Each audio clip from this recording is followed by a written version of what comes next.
হয়ে গড়ে তুলতে হবে একটি নতুন সমৃদ্ধশালী বাংলাদেশ। আমাদেরকে এগিয়ে যেতে হবে বহু দূরে। এই অগ্রযাত্রায় গতি হতে হবে দ্রুত, লক্ষ্য হতে হবে সুনির্দিষ্ট, অতীতমুখী নয়। আমাদের চেতনা ও দায়বদ্ধতা হতে হবে ভবিষ্যৎমুখী। গতানুগতিক ধারা রাষ্ট্র পরিচালনায় আবদ্ধ থাকলে কিন্তু ভবিষ্যৎ আমাদের খুব উজ্জ্বল নয়। আমাদের উৎসাহ দিতে হবে আধুনিকতাকে, বরণ করে নিতে হবে অভিনবত্বকে। সামনের দিকে দৃষ্টিপাত করে আমাদের আলিঙ্গন করতে হবে রাজনৈতিক সংস্কৃতির পরিবর্তনকে, যার আবর্তন রাষ্ট্রের উন্নয়ন পরিকল্পনায় এবং বিবর্তন জনসাধারণের সমস্যার সমাধান। উন্নয়ন পরিকল্পনায় এবং বিবর্তন জনসাধারণের সমস্যার সমাধান। আমি এখানে খুব সংক্ষেপে দেশ গঠনে বা দেশের কিছু গুরুত্বপূর্ণ বিষয় খুব সংক্ষেপে আপনাদের সামনে এখন তুলে ধরতে চাই। নেতৃবৃন্দ, ছোটবেলা থেকে আমরা সকলেই জেনে এসেছি, দেখে এসেছি কি যে বাংলাদেশ একটি কৃষি প্রধান দেশ। আসুন আমরা এই কৃষিকে শুরু করি। প্রথমে কৃষি নিয়ে আমার খুব সংক্ষেপে কিছু চিন্তা ভাবনা আপনাদের সামনে তুলে ধরতে চাই।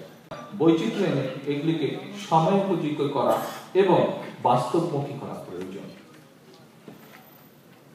কৃষি ভর্তুকির সর্বোচ্চ উপযোগিতা নিশ্চিত হয় এমন ব্যবস্থা গ্রহণ করে ভর্তুকির উপযোগিতা নিশ্চিত করার আরেকটি উপায় হচ্ছে কৃষিকাজে ব্যবহৃত প্রধান 3 ধরনের উপাদান: চারা ও বীজ, সার ও কীটনাশক এবং যন্ত্রপাতি ও জ্বালানি। এগুলোর আমদানি ও বিতরণ পরিকাঠামোর পুনর্বিন্যাস করা। 3, দুর্বল ব্যবস্থাপনার ফলে কৃষকদেরকে কম দামে ফসল বিক্রয় করতে হয় এবং সেই একই ফসল ভোক্তারা চড়া মূল্যে ক্রয় করেন। এই অবস্থার নিরসনকল্পে একটি ব্যবস্থা করা অত্যন্ত জরুরি, যা নিয়মতান্ত্রিকভাবে ফসলের মূল্য নির্ধারণ করবে। এক একটি কৃষি পণ্যের মোট উৎপাদন ব্যয় বাদ দিয়ে কমপক্ষে 10% থেকে 15% হার লাভে বিক্রির জন্য কৃষকের অনুকূলে বাজার ব্যবস্থা পুনর্গঠনের ব্যবস্থা গ্রহণ করা। একটি স্বাধীন কৃষি বান্ধব মূল্য নির্ধারণ কমিশন গড়ে তোলা প্রয়োজন। নেতৃবৃন্দ, এতক্ষণ আমি আমার চিন্তাগুলো কাগজে লিপিবদ্ধ করে এনেছি আপনাদের সামনে পড়ার জন্য। আপনারা কি বুঝতে পারছেন? এতক্ষণ আমি যে কথাগুলো বললাম আপনারা কি মনে করেন মোটামুটি ভাবে সঠিকভাবে আমি চিন্তাগুলো তুলে ধরেছি? তাহলে কি এগোবো?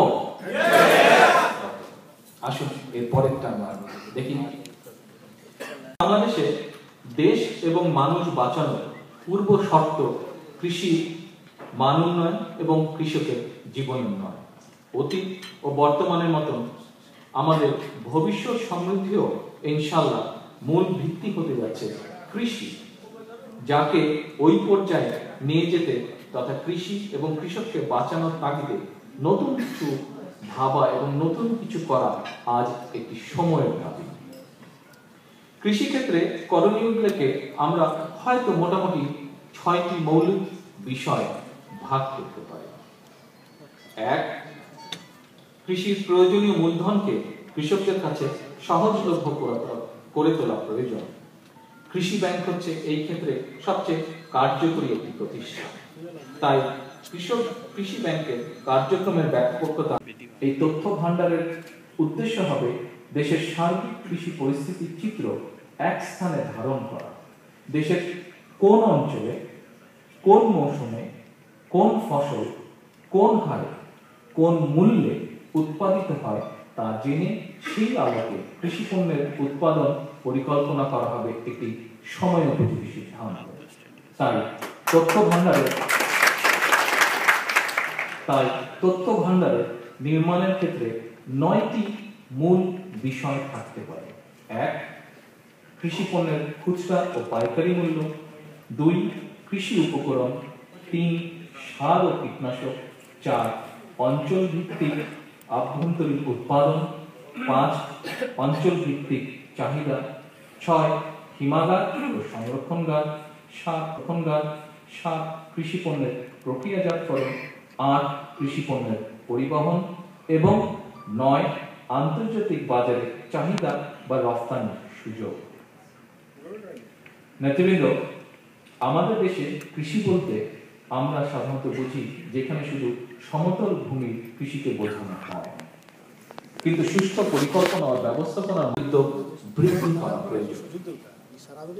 কিন্তু কৃষি ব্যাংকের মাধ্যমে একদিকে কৃষকদের কাছে ন্যায্য মূল্যে কৃষি পণ্য ক্রয় করা এবং আরেকদিকে জনগোষ্ঠী, তাহলে দেশের কৃষি উৎপাদন ও ফসলের বৈচিত্র্য শুধু বাড়বে না, বরং স্থানীয় চাহিদা পূরণপূর্বক বিদেশে রফতানির সুযোগ সৃষ্টি হওয়ার অপার সম্ভাবনা রয়েছে। নেতৃবৃন্দ, আসুন এরপরে যে বিষয়টি সেটি হচ্ছে এমন একটি বিষয় যার জন্য বাংলাদেশের বহু ছাত্র যুক্তরাজ্যের এই সুদূর মাটিতে এসে পাড়ি জমায়। কি সেটি? সেটি হচ্ছে শিক্ষা। শিক্ষা শিক্ষা সম্পর্কেও আমার কিছু চিন্তা ভাবনা আপনাদের সাথে আমি শেয়ার করতে চাই। একটি শিক্ষিত জাতি একটি দেশের সবচেয়ে মূল্যবান সম্পদ। উন্নয়ন ও প্রগতির লক্ষ্যে আমাদের যত উদ্যোগ সেগুলোর দীর্ঘস্থায়ী বাস্তবায়ন করা হয়, তাহলে আমি মনে করি ছাত্রছাত্রীরা প্র্যাকটিক্যালি তাদের সৃজনশীলতার বিকাশ ঘটবে এবং কর্মজীবনে প্রবেশ ও উৎকর্ষের প্রস্তুতির ক্ষেত্রে উপকৃত হবে। নেতৃবৃন্দ, আমাদের শিক্ষা ব্যবস্থা পরীক্ষা ও মূল্যায়ন পদ্ধতির পরিবর্তনে মৌলিক পরিবর্তন আনার সময় হয়েছে। অ্যাসেসমেন্টের ক্ষেত্রে পুরো মার্কস লিখিত পরীক্ষার জন্য বরাদ্দ না রেখে আমি মনে করি আমরা লিখিত পরীক্ষার জন্য 2/3 মার্কস রেখে বাকি মার্কস সাবজেক্ট ভিত্তিক assignment, presentation and group project এর মধ্যে ভাগ করে দিতে পারি। এর মধ্যে বাণিজ্যের ক্ষেত্রে রফতানি বেগবান চলমান বাণিজ্য পরিকাঠামো দিয়েই শুধুমাত্র বহু ভাষা পারদর্শিতার দ্বারা 5 বছরের মাঝে আমাদের রেমিটেন্সকে 14 বিলিয়ন থেকে 20 বিলিয়নে নিয়ে যাওয়া সম্ভব বলে আমি বিশ্বাস। নেতৃবৃন্দ, বিষয়ভিত্তিক শিক্ষা ও প্রশিক্ষণের ক্ষেত্রে আমাদের বর্তমান ব্যবস্থায় ছাত্রছাত্রীদের অপশন খুবই সীমিত অবস্থায় রয়েছে। এই সংস্কৃতিতে মৌলিক পরিবর্তন এনে সিস্টেমটিকে আরো প্রসারিত করা এবং পাঠ্যসূচিতে নতুন নতুন অপশনাল সাবজেক্ট অন্তর্ভুক্ত করা প্রয়োজন বলে আমি মনে করি। আপনাকে একমত? ব্যান্ডউইথ প্রাইস কমানো প্রয়োজন, অবশ্যই পেপাল সহ ই-কমার্সের সুবিধা প্রদান করা প্রয়োজন এবং বিদেশি কোম্পানিগুলোর সাথে আলোচনা করে পর্যাপ্ত কর এবং শুল্ক ব্যবস্থায় যদি রিফর্ম করে এসব ইনসেন্টিভ নিশ্চিত করা যায়, তাহলে এশিয়ার অন্যান্য দেশের মতন আমাদের লক্ষ লক্ষ তরুণদের দ্বারা এই সেক্টরে একদিকে যেরকম বহু কয়েক হাজার, আমি আশা করি লক্ষের উপরে চলে যাবে কর্মসংস্থান এর ব্যবস্থা করা যায়, একই সাথে অর্জন করা সম্ভব মূল্যবান বৈদেশিক মুদ্রা। সেই পরিকল্পনা আমাদের নিতে হবে। আমার বিশ্বাস আমাদের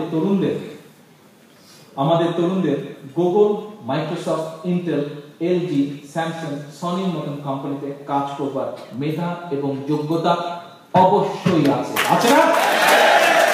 কি জ্ঞান আছে?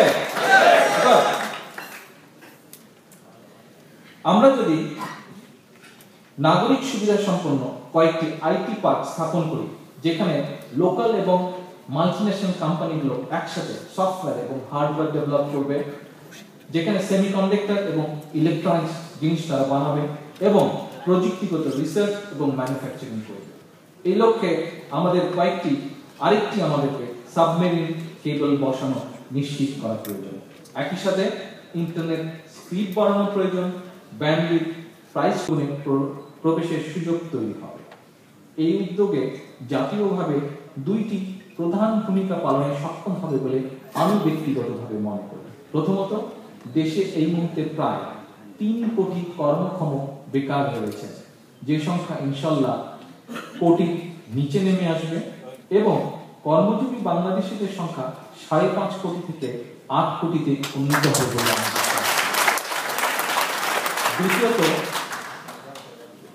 দ্বিতীয়ত, দারিদ্র সীমার নিচে বসবাসকারী মানুষের হার মোট জনসংখ্যার 31% থেকে 10% কাছে নেমে আসবে বলে আমি বিশ্বাস করি ও গোষ্ঠীর সাথে সম্পৃক্ত থাকবে, যাদের সাথে যৌথ উদ্যোগে ইন্টার্নশিপ এবং অ্যাপ্রেন্টিসশিপ প্রোগ্রাম গঠিত ও পরিচালিত হবে। শিক্ষা ব্যবস্থার বিভিন্ন পর্যায়ে যেমন এসএসসি, এইচএসসি, অনার্স, মাস্টার ইত্যাদি শিক্ষার্থীরা সাবজেক্ট অনুযায়ী প্রশিক্ষণ কেন্দ্রগুলো নানা মেয়াদী কারিগরি শিক্ষা বা ভোকেশনাল এডুকেশন নিতে পারবে। এই ট্রেনিং এর প্রোগ্রামগুলো বিভিন্ন বিষয়ে দক্ষতা, আন্তর্জাতিক চাহিদা এবং বাংলাদেশের শিল্প গুরুত্বের ভিত্তিতে আবর্তিত হবে এবং প্রশিক্ষিত শিক্ষার্থীরা জাতীয় ও আন্তর্জাতিক মানের সার্টিফিকেট প্রদানের মাধ্যমে দীর্ঘসূত্রিকা ছাড়া সরাসরি কর্মজীবনে প্রবেশের সুযোগ তার আওতায় দেশব্যাপী সাবজেক্ট এরিয়া এবং ইন্ডাস্ট্রি ভিত্তিক শিক্ষা ও প্রশিক্ষণ কেন্দ্র খোলা প্রয়োজন। এই জন্য উদ্যোগ নেওয়া প্রয়োজন। সেই লক্ষ্যে Spanish, French, Arabic, German, Mandarin এইসব ভাষা শিক্ষার ব্যবস্থা রাখা প্রয়োজন বলে আমি ব্যক্তিগতভাবে মনে করি। কে একমত না হাত তুলবেন? কে একমত না হাত তুলবেন? আচ্ছা, বলে যাচ্ছে সবাই একমত। Thank you very much.